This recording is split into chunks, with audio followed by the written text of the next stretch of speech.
back on a Friday live with Rewatchers Council Snark here. Uh, and Snark is pleased. I didn't know why I talked in the third person there. But, again, I'm pleased. I'm joined today by the one they call Brennan Marr. Brennan, how you doing, pal? Doing good. It's gonna be fun. Yes, we're going to go through Season 2, Episode 12, Blood Money. One of my least favorite kinds of money. I can admit that. Yeah, I agree with you there. Toilet money would probably be worse. Now, the original air date for this one, January 23rd of the year 2001. Ah, Brandon, so yes. much like, yeah, which is the silver anniversary of Blood Money. Written by Sean Ryan and Mir Smith. Now, these two had each written the two previous episodes. So everything to do with like the group kind of splitting up here has been the writing responsibility of these two. Sean Ryan wrote Reunion.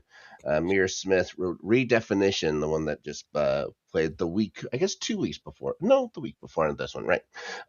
Directed by R.D. Price. Uh, Interesting thing about R.D. Price, I think we've talked about this before on the show. If you remember Faith, Hope, and Trick, the Buffy episode, he was the Oh, pizza yeah. guy. He's the pizza guy that Mr. Trick eats Oh, in the beginning of the episode. But he's also directed another episode. He directed I've Got You Under My Skin. That one. I think he's gone on to direct actually quite a few things. Other than that, but I believe we went through that in Faith, Hope, and Trick. Now, I usually just do a guest star alert. This time I did a few. I did 3 guest star alerts because, a couple of people worth mentioning here. I would say first off, this is the first appearance of Mr. Reed. He's played by Jerry Becker, a prolific character actor. Like they seem to get a lot of in Angel, which is awesome. He was in a ton of Law and Order episodes, and as you know, if you're in Law and Order, you don't have to be the same character. They just you're right for this role. We'll just give you this guy's name. That's going to be it. He was in Spider Man, Brennan. He was a member, I believe, of the board that fired. oh, oh, Yeah. yes. So then he was in Ally McBeal. He's in Home Alone. Uh, Next, yeah. So he's been in all kinds of things. So also on the show, we have Mark Roston. Now, he has 227 credits to his name for He is for definitely one of that guy kind of actors. he is one, and it's the voice as well. It's not just his acting. He's done all kinds of voiceover work for video games and uh, for cartoons and stuff like that. So, just to go through a few of the things he's done. Now, he's been on basically every show that Ferris watches. Yes. He's run like the CSI, NCIS, all that kind of baloney gamut. You know what I mean? Then let's see. Just see for some of the voiceover and video game stuff. He's been Lex Luthor, Deathstroke, and Jonathan Kent for DC. Norman Osborn, the aforementioned sort of Norman Osborn for Marvel, I believe, in the Spider-Man games. He was on SEAL Team again with David Boreanaz. Mm-hmm. He was also in movies like The Departed and Aliens, for God's sakes. And the Shawshank Redemption. Yes, but I think that's his most famous role as Boggs Diamond in Shawshank Redemption, the leader of the sisters there. Oh, A bunch of people put in just to show how terrible that prison could be. So there you go. But I was wondering if you recognize him as Captain Hale from Ahsoka, yes, because I did recognize him from that. Yes. having a Star Wars champion on here always helps out when it comes to Star Wars people on there. He was also for the voiceover stuff. He was on an episode of Tales of the Jedi as well. Senator Dagonet or Dagonet or Yes. something like that is. Yes. There you go. Now, of course, also Julia Lee was on the show as well, reprising her role as Chantrell slash Lily slash finally, of course, Anne, the one that actually sticks around. Of course, she takes her name from Buffy's alias when Buffy used her middle name. She didn't go too far with a name when she was in Los Angeles, but yeah, she's got it. Looks like she's been doing some things with her life. For her, we'll talk about her in a minute. First, with the former Angel Investigations crew. So, or former, as we say. Anyways, now they have to deal with the ramifications of being fired. So they're all hanging out at Cordelia's once again. Cordelia, not happy, of course, with any of this. It's 7 o'clock. They're playing Risk. She wants them out.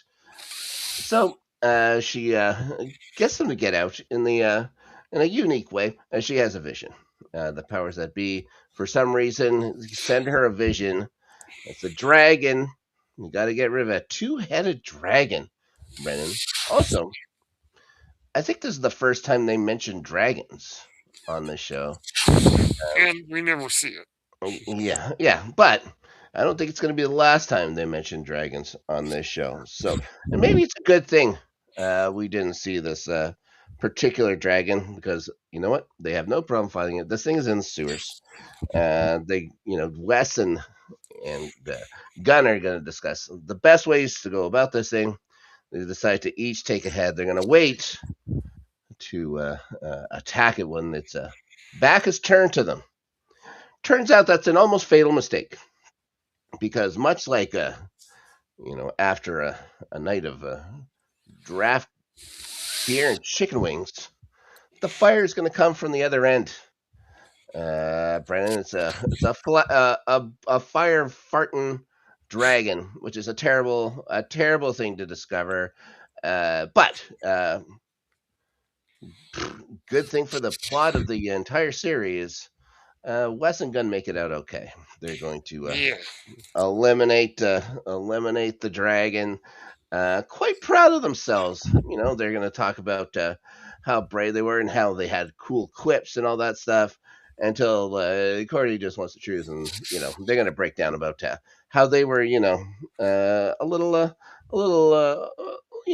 incontinentally in fear of their life or whatever. Gunn was imagining himself wetting his pants through this one, but they did it.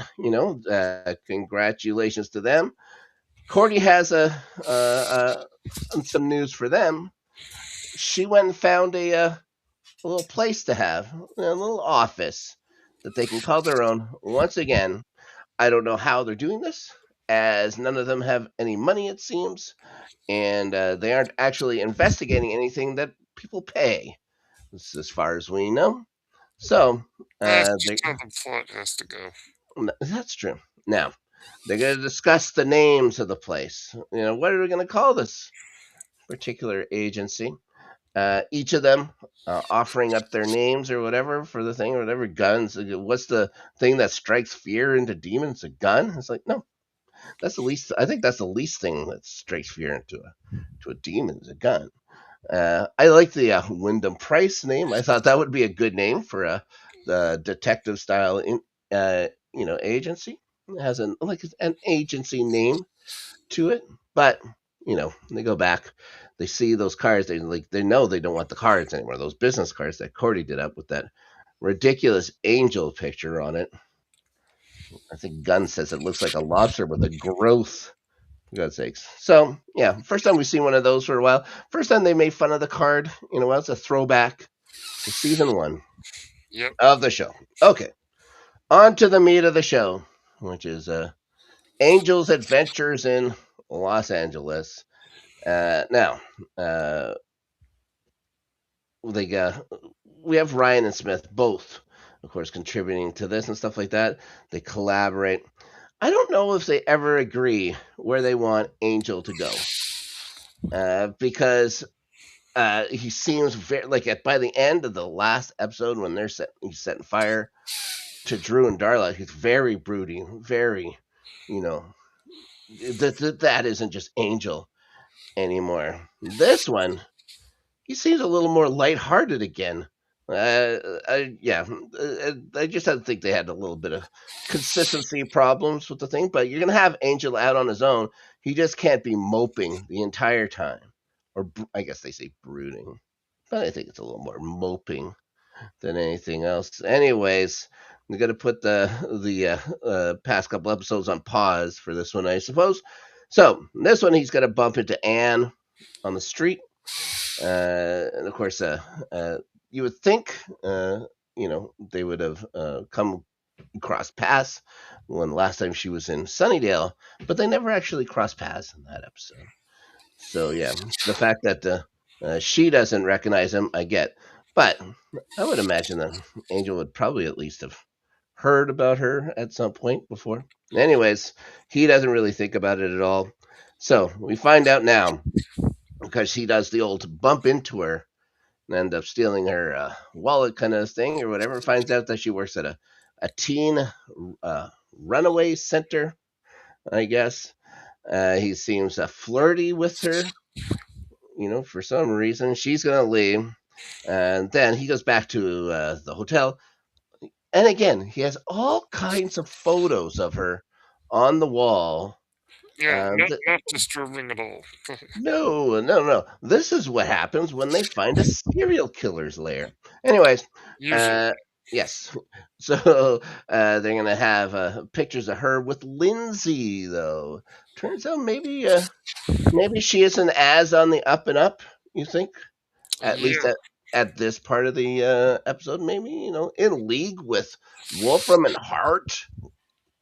Chantrell. She has gone a long way. Anyways, he had Merle working for him again. So he's going to go over there. He's going to tell Angel that, Wolfram and Hart are helping the thing out pro bono.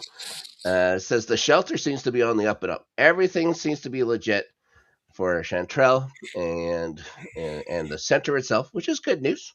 It's good news.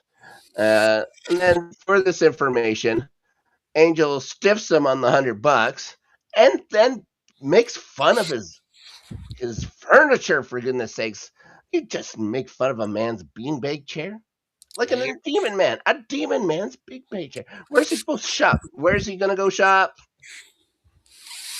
I mean, yeah, he would stand out. Yeah, yeah, yes, we're gonna see you in a very future episode and stuff like that. You can't always say that you're a school's new mascot. You could put a hat on, sure, but you still have a green face. That's what I'm saying. Merle is, he's gonna get what he can scrounge up. Angel. He's gone to a low point. Uh, Yeah. Hmm. but did we ever think he'd be this low? Honestly, I don't know. I don't know. Anyway, He's always kind of been. yeah. Now he's gonna go by the shelter with some donations. Now she properly introduces herself as in here. He has a joke. He brought some stuff that had some women's clothes that she's not gonna use anymore. And yeah, it was a little tight around the chest and stuff like that. Oh, so jokey and flirty.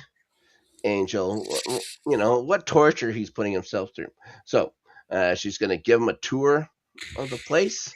Finds that she spends most of her time there. Has a little cot just in case and stuff like that. I didn't think that running that place would, be a 18 to 20 hour a day job for whatever reason. But here we are. Now, it doesn't make much at all, which is maybe she doesn't have the staffing, so she has to do it. But Wolfram and Hart, for some reason, a bunch of lawyers are going to get together and throw a big fundraiser Mm. for the center. They've been helping the shelter out, and they're going to have a big venue for it. They're going to supply all the food and music, and they're going to have TV stars, big ones. For goodness sake, yeah, Yeah. yeah, they're going to do a big robbery uh, thing where deep pocketed donors are going to come by. They're going to hand over just envelopes filled with cash. What? It's a strange idea.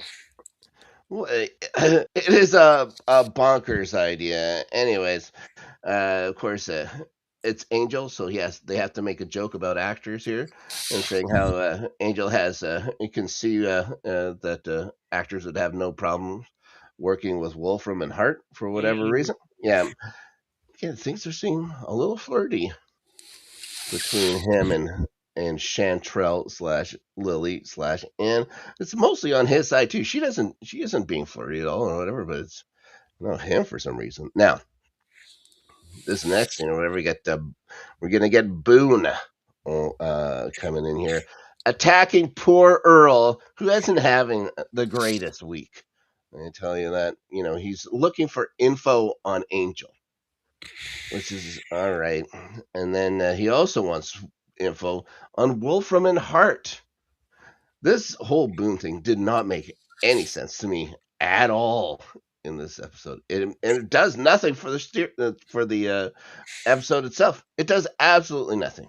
Anyways, we have Merle there, or we have Merle there getting beaten by by poor old Boone. Anyways, he said he was always working with Angel, whatever. At the end is I don't get it. Anyways, Angel confronts Lila in her car. Any, I'll say this about these episodes: anytime we see Lila or Lindsey, I really enjoy it. I really like the two of them as bad guys, but not like overpowered bad guys. They're not even great at what they do, but I really enjoy watching Lila and Lindsey together. So we're gonna get Lila by himself in the car. He's gonna take some credit for her and Lindsey's promotion, which is fair. You know, he didn't actually do the killing. He just kind of let it happen. You know what I mean? He wasn't, directly involved in it. You know what I mean? Now, she tries to say things. Well, they're now that they're in charge there, Brennan. Things can. I think things are going to change. She's just trying to plead here for her life. I think she's looking a little worried. Now he's doesn't matter to Angel because he's looking forward to screwing with her. You know, seems very angelous esque at the end and stuff like that. So again, we're getting mhm. ebbs and flows for good old Angel. She's going to go and tell Lindsey what all went down here.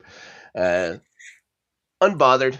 He's unconcerned about any of this. He said, "Well, Angel doesn't kill humans. That's the rule." And she said, "Well, yeah, rules changed."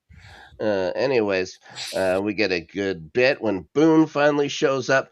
His Lindsay's secretary calls and says like that. It's like, well, I don't have a 10 o'clock, and you can hear her on the phone saying, "Well, I'm not going to tell him that." So I really like that bit. Anyways, he comes in.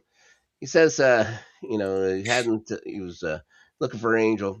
He hadn't seen him since the 20s, and Juarez said they had a fight over a senorita. Oh, This is now at first, if you I was looking at it, it's like uh, Angel is deep inside his wallowing in self pity phase right now. He's trying to atone every minute of his life here. Why would he be fighting over a senorita when he also knows what would happen or what could happen? But maybe he's there to save the senorita from Boone, and Boone didn't like that part. So that's me. I think that's what I'm going to settle on. Like he was trying to be like the good guy once again, protecting a lady from Boone. Let's go with that. Anyways, they're going to fight for 3.5 hours, but Boone's going to let him go because the sun was coming up, and he questions why. And he just says to him, because the sun was coming up. Well, you guys have no honor. It's like, no, well, lawyer. It's a lawyer thing, I guess, and stuff like that. Maybe he should have known. Whatever. He was also hammered. Anyways, now he wants to accept Angel when he goes for Wolfram Hart, which okay doesn't make any sense. But we get a good bit now where Lindsey is all of a sudden very much on board. And he says, "I'll tell you why.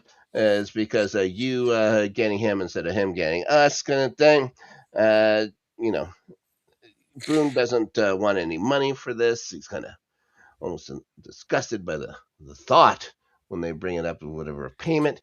He just wants to know that he's better than Angel. Lila's then going to have to remind Lindsey about the whole, the firm's policy is keep Angel alive. You have one job, you two, in your special projects. Their special project, do not let Angel get killed yet. But Lindsey couldn't care about that either. Now it's we're gonna have Lila bring some goons over to poor Merle's place. He gets beat again. Merle. Anyways, so he wants to know what info he gave Angel, so he just gives it up. He's tired of getting punished. I don't blame Merle one bit. You didn't even get paid. Now, if he took the money, or if he was given money, you know, maybe then you could be a bit of a rat. But until then, you had services rendered without payment. So I would ask for more money from Wolfram Hart, though. Like that's pretty ridiculous. Why not shake down the lawyers a little bit, even though they're beating you up? What else are they going to do? Now we're going to see Angel going to Anne's office. Immediately, just gives it up that yeah, I was stalking you. Uh, yeah, I was being a big creep or whatever. He gives her back the ID that he took when he bumped into her. Now he's going to warn her about Wolfram and Hart. You don't want to get in league with lawyers for any reason. But, it says they'll be throwing that fundraiser for you, sure. But they're going to be pocketing up to 95% of the proceeds, which seems high. You know what I mean? Now, he calls them all liars. She basically says, well, it takes one to know one, Angel. It's like, ooh, that's biting. That was biting. Then Lindsey's going to show up, just in the nick of time here. He comes with Boone. They're going to start to fight, the first fight between these two since the 1920s. Turns out Boone can grow like cabley brass knuckles out of his hands and stuff like that, which is pretty handy to have. Yeah, You true. know, if Boone was a doctor, probably not great. But if Boone as he's a pugilist, it seems, it's a good trick to have if you're a demon. And anyways, Boone is going to beat Angel up, it seems. And then Angel's going to run off. Angel's going to chicken out. He doesn't want the fight here. Lindsey's going to stop Boone from killing him. And then he's like, here, anyways, not in the center where people, will be able to see what happened here or whatever. It's like, you'll get your time and place. So Lindsey's going to try to explain to Anne about how there's different worlds happening around here. And it's like, yeah, she knows what's up. I mean, she's no fool. She's a 20-something-year-old kid who lives in Southern California. You got to see some demons about once in a while. Anyways, she's going to confront him about all of Angel's claims here. Lindsay says, well, that guy's a liar. Also, probably has a screw loose. You know what I mean? I don't think he's that mentally stable. Yeah. Which I think could be argued. I think that could be argued. He may have a point there or whatever, but he has no proof of it. And then he and Lila are going to discuss how he may have gotten proof, but anyways, but he wants proof of, proof. No, he has no proof of how they're going to steal from them and stuff like that. But whatever. She's worried about the optics of folks finding out they're about this. Sorry, this is Lila and Lindsey talking, whatever. She wants to know how Angel got proof of all this stuff. The optics of stealing $2 million and how they're going to raise $2 million for a runaway center in Los Angeles is bananas. But anyways, the optics of them stealing $2 million probably not great, even for lawyers. You know what I mean? Hmm. Now, they're gonna start blaming each other. It's like, oh, you probably gave up something. No, no, no. And then They have to worry about all the humiliation that would happen. Now, Lindsey knows that Angel will want to watch their humiliation, though. So, he's going to call in a couple of vampire security measures. That same style of vampire security measures that always works so well at Wolfram and Hart, that never allow things like Drew and Darla just to show up whenever they'd like, you know, virtually unannounced. So Angel's going to go back to Anne again. She's going to tell him what Lindsey says he is. He tells him that she knows that he's a vampire and stuff like that. So you're not worried. He says, well, she met one a few years back. You know, someone that you know maybe directly, uh, you know, uh, down the line from a bleached buddy of his. So she's seen worse than vamps now. You know what I mean? Because she's seen what's happened to uh, like girls whose tricks have gone bad, and she's seen humans doing terrible things. Demons have an excuse for evil. Humans can be worse. You know what I mean? Mm-hmm. Now, even if these lawyers do take 95% of these proceeds, like they say, she did the math. That's still $100,000 for that center, It's pretty and good. that's good, Pretty good. good enough to run it for a couple of years. And like she wouldn't see this money in years. And he's like, yeah, but it's blood money. She can't afford to worry about that. For goodness sake, she's got to think about these kids. Angel is very narrow minded. Got to get to Wolfram and Hart any way he can. So Angel starts to shame her now. He just wants to help. He just wants help inside so he can play a tape to embarrass them. He wants to play a little prank on these guys. But she says no. And that's it. We can leave that there for a second because we're going to go to the fundraiser now. And boy, oh boy, there's one thing in 2001 you want to have is a country music hoedown robbery fundraiser Mm, in Los yeah. Angeles. Yeah. So we get a This is nice a little. very, very strange tone shift. Yeah, I don't get it. I don't get it at all. We get a message from Holland Manners. Oh, Start yes. playing. It was nice.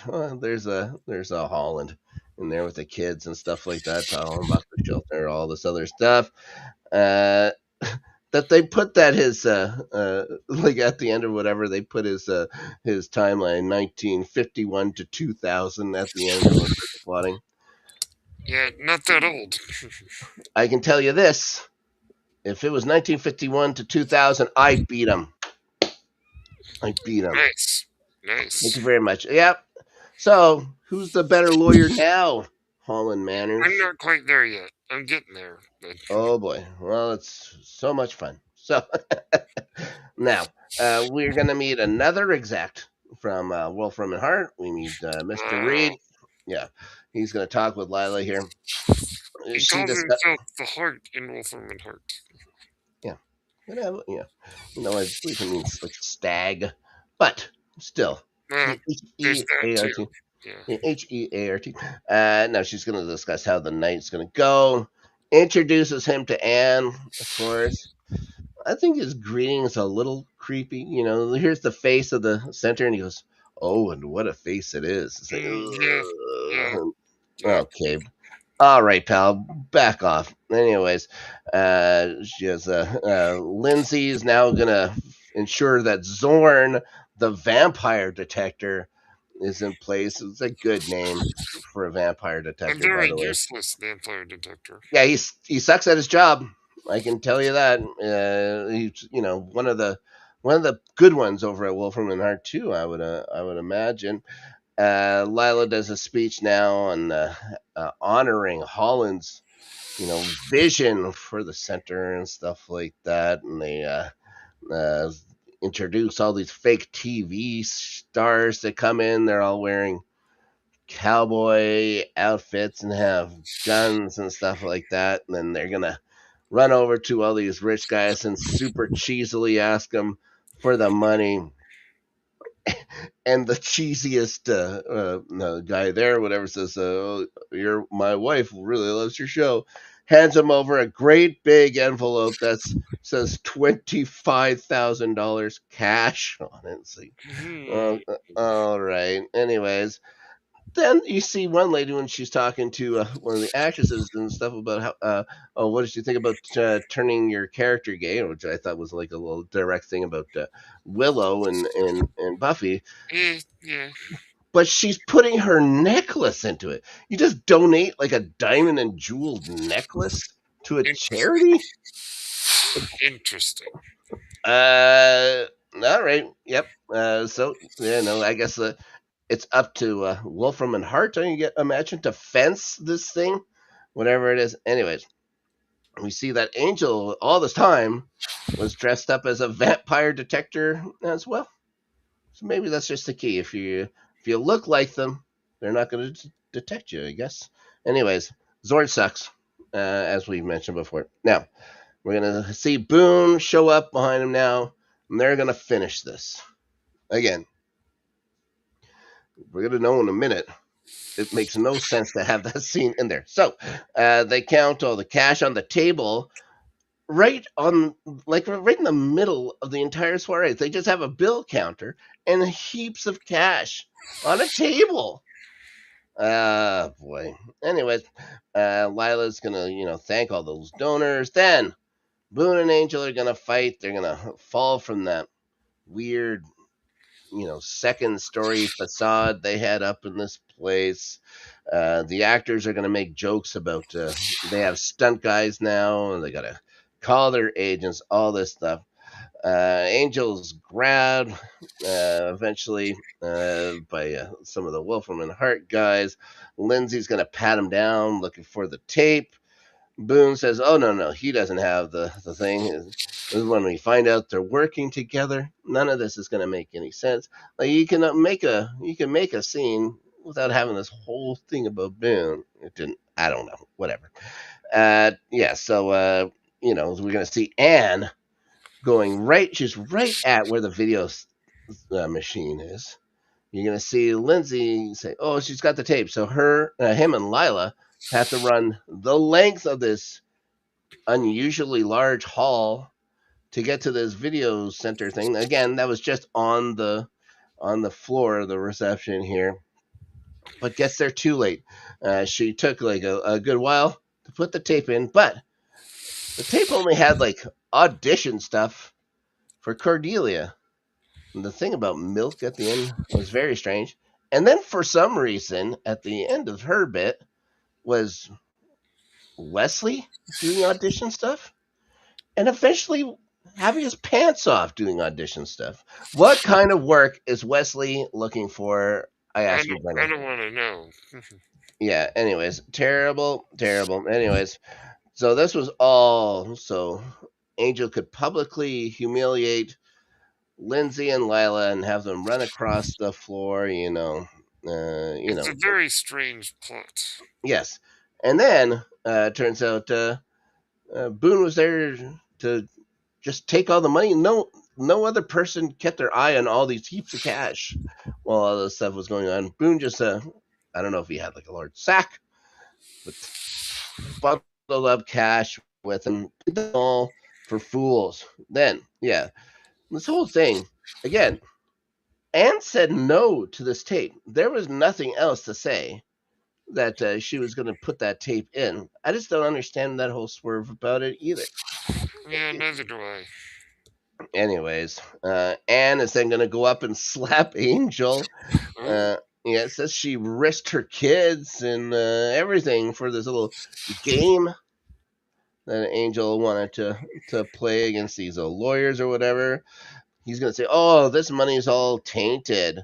Then this is what you get for caring about things. It's like, "Oh, Angel, where are you going in this episode? You're up and down and everywhere." Anyways, we're going to see Mr. Reed again.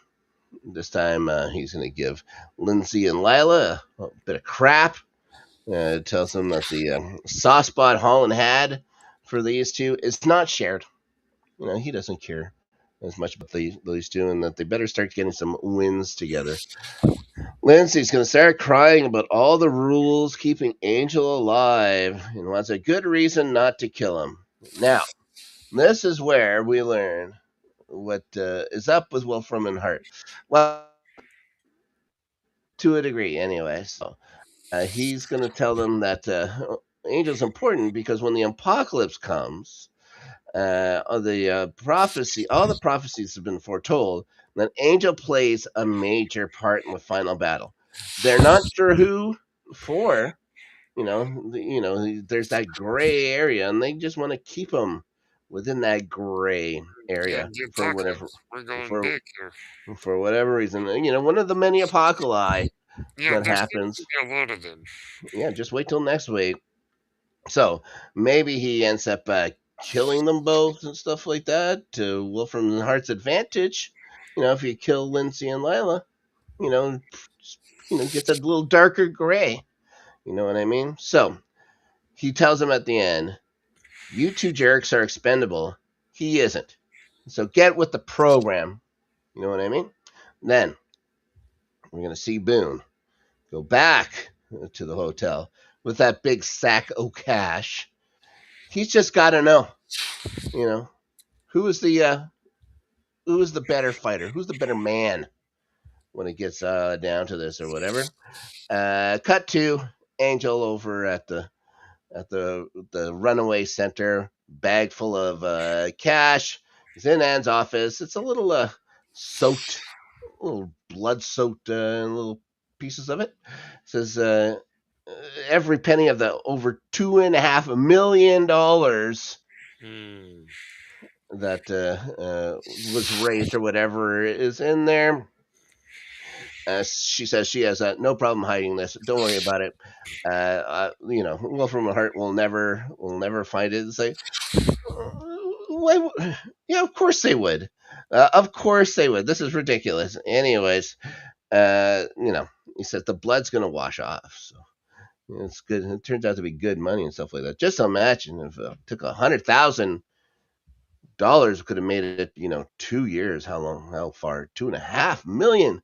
If we go, it's like 50 years or something like that. So now she takes all this money, slapped him at one point.